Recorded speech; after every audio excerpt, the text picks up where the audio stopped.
Welcome to Freshly Forever, a podcast that gives you fascinating insights week after week. Here's your host, Vi Kumar.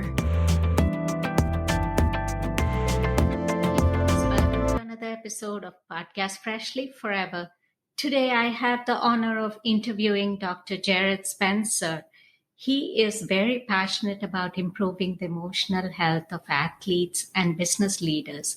Dr. Spencer is a clinical psychologist who helps clients get unstuck and become the best version of themselves so they can thrive in their business or athletic pursuit. Hey, Dr. Spencer, how are you today? Welcome to the podcast. Hi, doing so well. Thank you for having me. It's a pleasure to be with you today. Yeah, I just thought it's so important in this present day context to talk about well-being of people in business and the employees as well, right? And I know you're an expert doing both the business side and the athletic side, but I guess peak performance when it comes to the present day context, I think mental health plays a great role in that.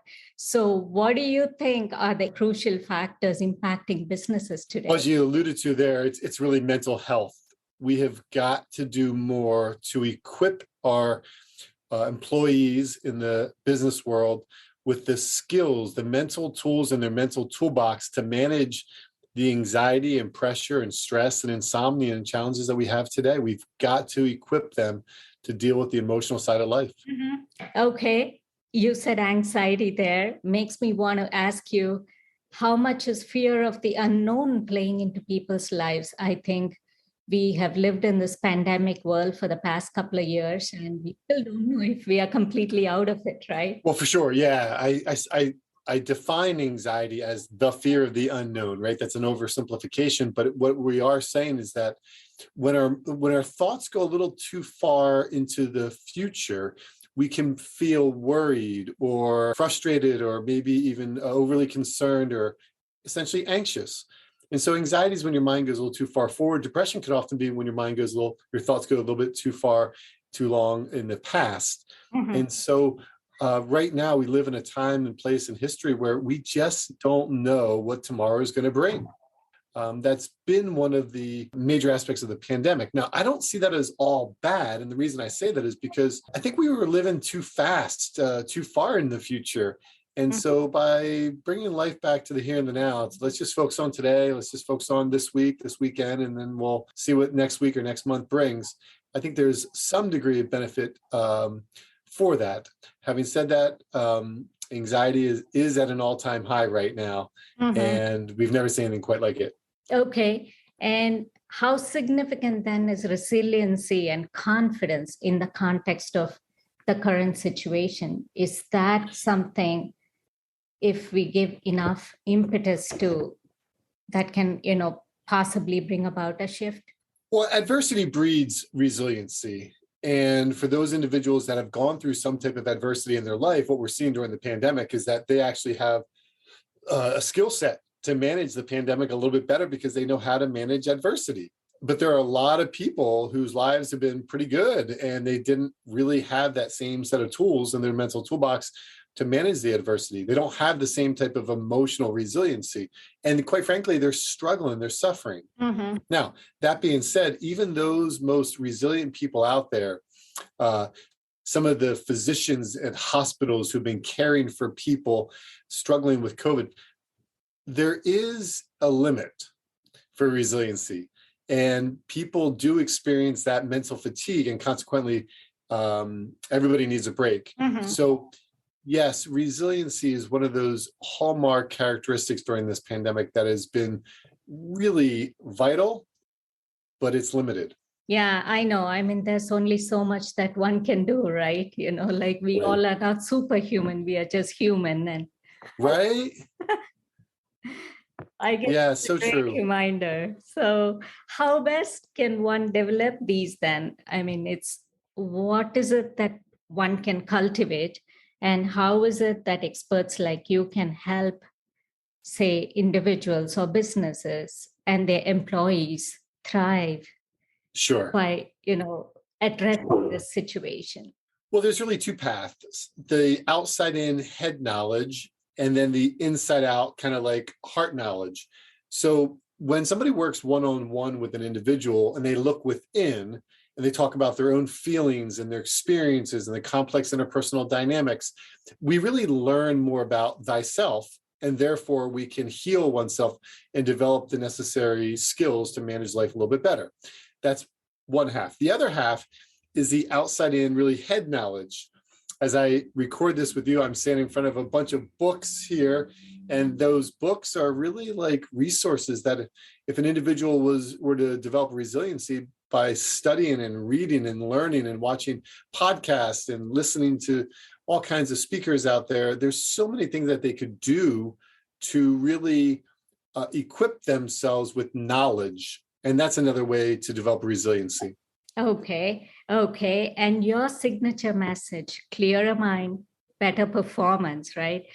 So what strength psychology methods do you typically give organizations or its employees to become better? Sure. When it comes to strength psychology techniques to have a clearer mind, it really all comes down to one main thing. And that really, quite frankly, is sleep. Mm-hmm. Sleep is the number one factor in performance. And the better we're sleeping, the mind usually heals itself when we're sleeping. It clears itself out. The problem is, most people are sleeping about 6 hours a day. They're logging about 6 hours of screen time, maybe more. And so in the last 10 years, we've seen this huge shift from a lot of people around the world are just getting more screen time than they are hours of sleep. And they're on their phones, social media. And therein lies this massive cell phone addiction problem that's driving the sleep epidemic, which is really impacting mental health. So when we talk about how to have a clear mind, better performance, the very first place I start with companies, corporations, with athletes is let's take a deep dive on sleep. Mm-hmm. Mm-hmm. Yeah, it's interesting you said insomnia earlier, and then you also talked about the need for better sleep.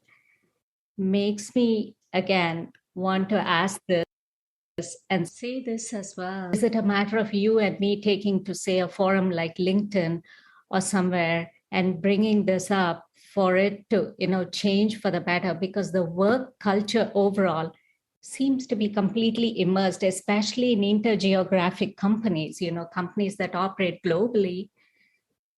People operating in different time zones, they are not eating right, they are not sleeping well.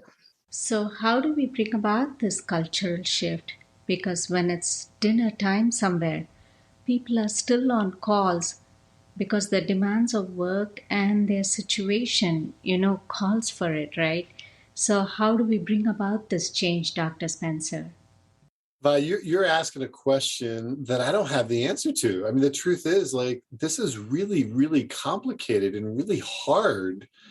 And you're absolutely right. As we become more united around the world and time zones are different, and our circadian rhythm, our natural rhythm that each person's body has with the environment that's around them, that's shifting. And so what we know is that a lot of what's happening isn't really healthy for us. It's not really good for our overall health and well-being. Mm-hmm. And so how do we create boundaries around technology when we all live in a world of immediacy? We want it now. And if you don't want to provide it, that's fine. We'll just get somebody else. And so that is a unanswerable question at this point in time. My mind's not smart enough to answer that or solve that. But I do think that we have to find a way to make it a little bit better for each individual so that we can have greater mental health. Exactly. And it's certainly playing into someone's mental well-being, correct? And we live in this era of great resignation that we are seeing in companies. So I guess the need for the hour is that empathetic, leaders. What is it? How do they build confidence and trust in employees? And how can we foster mental health? Because I think somewhere there needs to be some forum that can, just bring this message out loud and clear, correct? For sure. Is it just, like I said, you and me writing on LinkedIn, creating awareness? Or is it you and me sitting on this podcast? Or in conjunction to that, bringing it up in other forums? Or is it a matter of, leaders being more empathetic? Yeah, great question. And I think the truth is, when it comes to business, follow the money. And a lot of times company leaders will give lip service to the importance of mental health, for example, in their organization. But if you really stop and think about it, like, how many webinars are they hosting for their employees to watch? What type of speakers are they bringing in? What books are they having them read? What one-on-one resources are they providing? And the harsh reality is, the answer a lot of times is that, yeah, it's a check the box item, but we're not really going below the surface. We're not really going deep on this topic. That's wherein the cultural shift is beginning, but oftentimes there's not the funding behind it to make it meet the need of the people today.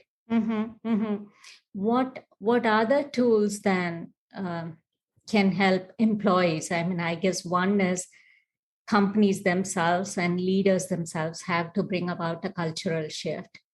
But if not that, until such time that can happen, then is it a matter of employees just focusing on their own health to the extent that they can by doing, say, some yoga, visualization? What other tools would you give someone? Well, I give somebody the power of empathy. Empathy is often underutilized, but yet it's a very, very important tool for a leader. When you see somebody whose sales numbers have maybe dropped over the last few months or the last few quarters, and you go in and you say to that person, what's wrong with you? Like, your sales numbers are down. Like, get them up, or we're gonna have to go a different direction. That doesn't leave a person feeling really good about the company. But if somebody says, hey, your sales numbers are down, are you okay? Can I help in any way? You want to go for a walk and talk about it a little bit? That's empathy. And empathy is a leadership skill that we need now more than ever within businesses, not just top down, but person to person, to help each other understand, like, we're all struggling. Like, every one of us, including myself, we're all struggling. If we can be a little empathic with each other, that empathy can go an incredibly long way towards making a person feel heard, validated, encouraged, supported, and even productive.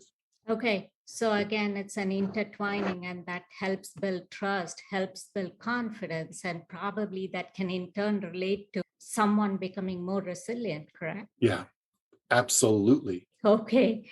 And what about any other tools that you would say that companies can empower their employees with? And what typically would you do when you go help someone out? Say, when companies call you, typically what is it that you, Dr. Spencer, are able to impart? Yeah, for example, one company that I work with, nearly every month we do a webinar, and they can pick the topic. I've got like 30 available on my website, and sometimes we even create topics for them. So, for example, last month I did a webinar on change and how we can deal with change a little more effectively. So here are 10 psychological skills that can help a company deal with change, right?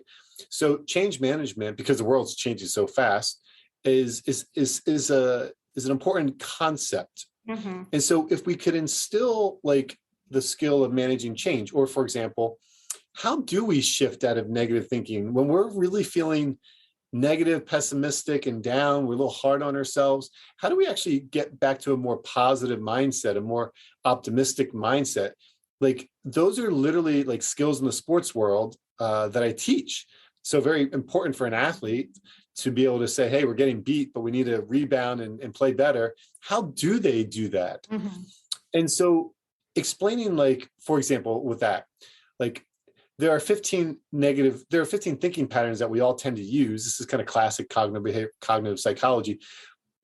But one of those 15 patterns tends to be the one that you or I or anybody else would use the most when we particularly get stressed. So mine's particularly filtering. Others might be catastrophizing or polarized thinking. But you see, like, you can't shift out of negative thinking if you don't know which pattern you're stuck in. But if I gave somebody that handout and said, hey, look at this handout, look at these 15, and you identify which it is for you, then when you're in reward fallacy or blaming, you know how to get out of the negative thinking because you actually know the pattern, and there's a word to describe that pattern that you're stuck in. And so that's just one small technique. That's like one of 7 of how to shift from negative to positive thinking. But the idea is, if we can give resources and knowledge and education on gems like that, then people feel like, okay, now I know a pathway out of the way that I'm feeling right now. Yeah, I guess empowering is the need of the hour. And that's where people like you come in. Back in a moment with our guest on Freshly Forever.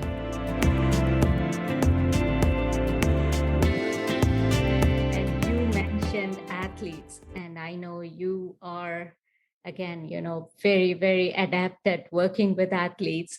So, how do we remove roadblocks in an athlete's path? What exactly is going on? Is it like negative thinking? What is the main thing when it comes to athletes? Well, the main thing when it comes to athletes is really two things. One, it's rest, recharge, and recovery. Mm-hmm. Right? They oftentimes it's go, go, go, go, go. And if we can get them to slow it down and recharge the body and the mind more effectively, then we can see a greater output.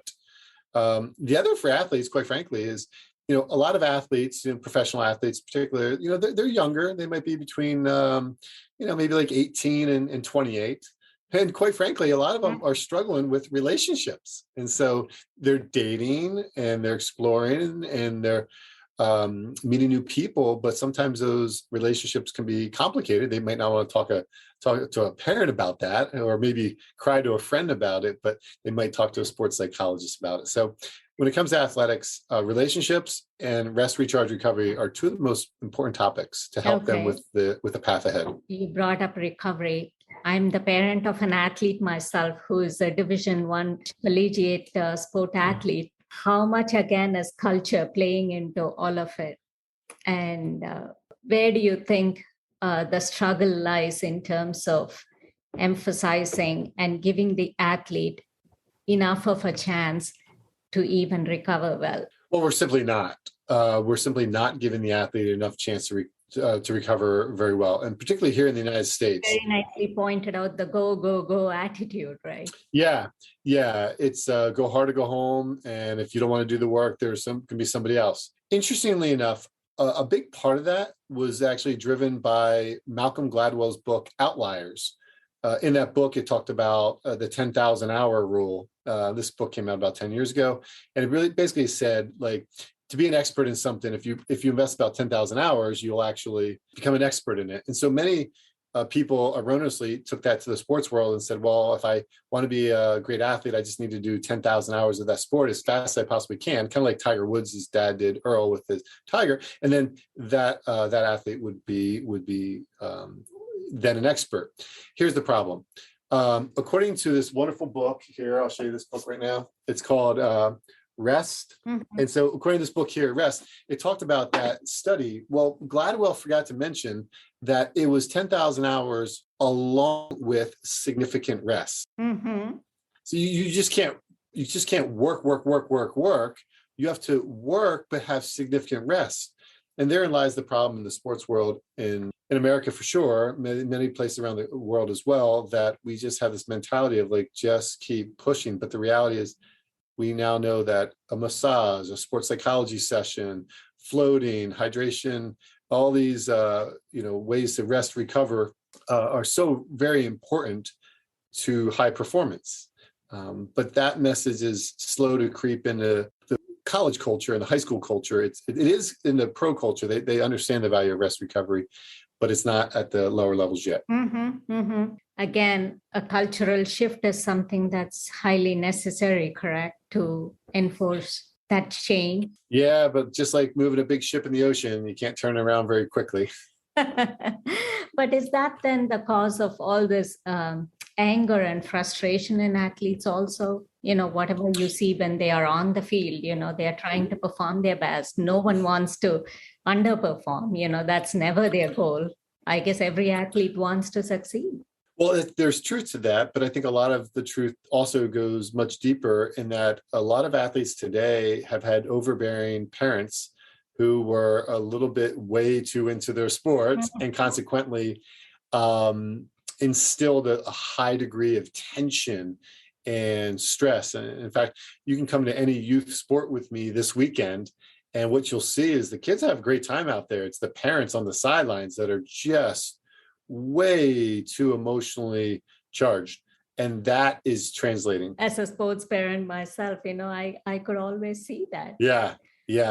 It's alarming, it's concerning, and it's everywhere. So how much is then all this anger, frustration, again, all this, especially whatever anyone is contributing to from the sidelines, and maybe even coaching pressure, how much is all that playing into someone's mental health? A ton. And we can't separate, the mind and the body. And so when we're out there competing, we know that it's not just physical energy, it's emotional energy that we need in order to excel. But that emotional energy is oftentimes being depleted because of complex dynamics that are going on in a person's head as they think about the father, maybe they hear their voice among all the other voices that are young. They hear that voice, and they hear the emotionality associated with that voice at that moment, and consequently, it takes an athlete a little bit out of their game. So what we know is that the emotional energy is really, really, really, really important. But how much are coaches or parents even working on that emotional aspect with their athletes? And the answer is not enough. And then the professional athletes, say like Naomi Osaka, coming out with, her struggles with mental health. Why is all this? I mean, is that fan pressure? Is that just, because professional athletes can equip themselves with a good support system around them. So what other external factors you think are contributing to something like that? Well, when Naomi withdrew from the French Open, I remember I was on CNN's New Day doing a live interview. And one of the things I said there was, if she had a physical injury, everyone would give her a pass. But because mental health is often an invisible injury, and we can't see it, then we say, well, she should suck it up and do this TV interview.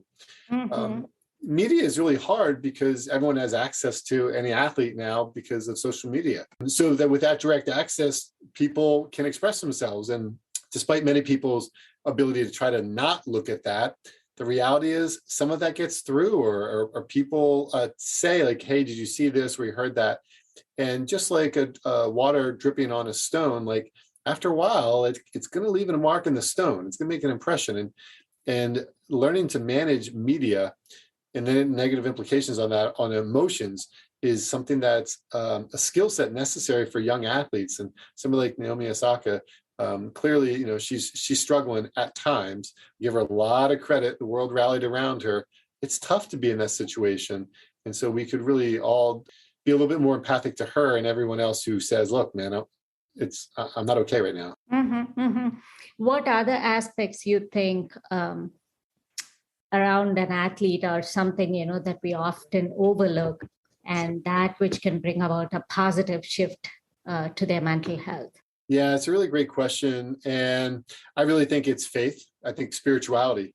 And so however a person wants to define that to be, we know that developing spirituality is a great way to develop resiliency. And so if one is, there's a wonderful book that I'm reading right now called The Awakened Brain. And in The Awakened Brain, it really talks about like if a person has a healthier spirituality, that really does a lot to help the brain. And so too often in culture, society, that might be something that's kind of pushed to the outside. There's not enough time for that, or maybe that's going to be something that we're not going to really develop right now. But I say the opposite. If we can develop spirituality, that is a major factor in overall health and performance. Okay. And last but not the least, integrating nature, fitness, mental health, your journey as an iFit doc. How do you think that has impacted people's lives? Well, especially during the pandemic, we realized that people have moved out from the cities, out to the mountains and the lakes, and to be out in nature more because we can work that way and we actually feel better that way. So with iFit, which is oftentimes the operating software that you would see on a NordicTrack treadmill, for example, in those videos that I recorded, I would hike mountains in Oregon or Antigua or the Poconos, for example, and I would teach and speak on different topics of anxiety, depression, confidence, and such. And I think people realize that when we pair mental health in nature and exercise together, it's a winning combination that makes us generally feel really good. And so I love what I do with iFit. I love the videos and I love the public response from that, because it's a way of taking mental health content and pairing it in a slightly different delivery system. And so I'm proud to be the iFit Mind Doc, and I'm proud to get those messages out there, because we've got to find creative new angles to deliver psychology to people in a way that they can learn from the privacy of their home, but maybe even get a little exercise and do it while looking at the most beautiful places in places of the world. So I love what I do there. Hey, I'm going to make a pledge to every listener here to tell more friends. That way they get their fitness in and take a mental break from whatever they are doing then, and listen to podcasts like this and listen to experts like you. That way, they could just nurture their abilities more and more. And what about any other programs or your contact info that you would like to share for the benefit of listeners here? Sure. Yeah, you can reach out to me, Jarrod Spencer. It's JARROD Spencer.com. And of course, on social medias, Instagram, Twitter, Facebook. Love to have people reach out to me. And then a lot of times people will say, well, we're going to get more content specifically.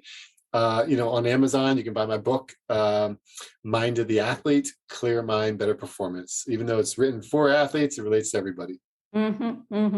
Thank you so much for being on the show. And I think we couldn't have emphasized more about resiliency and empathy. I guess those are my main takeaways from today's conversation. And I hope every listener here finds that more and more inspiring. And thank you so much once again for taking time to talk to us here today. My pleasure, Vi. I wish you and everyone the best. Thank you. Thank you so much. Thank you. Listeners, as always, follow the podcast, rate the podcast, leave a review from your podcast app of choice, and follow me on Instagram at YP for all things digital media and lifestyle.